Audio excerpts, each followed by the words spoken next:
British জাহাজ। এখন এটাকে মিউজিয়াম বানায় রাখছে লন্ডনে।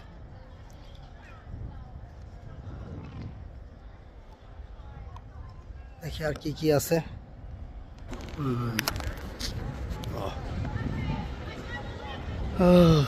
বিশাল জাহাজ।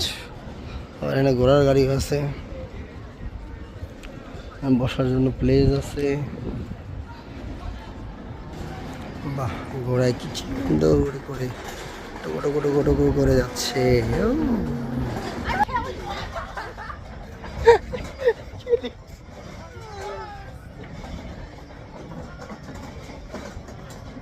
I kill you, I kill you, I kill you. কিল করে ফেলবে একদম। এই যে জাহাজের পরি আছে।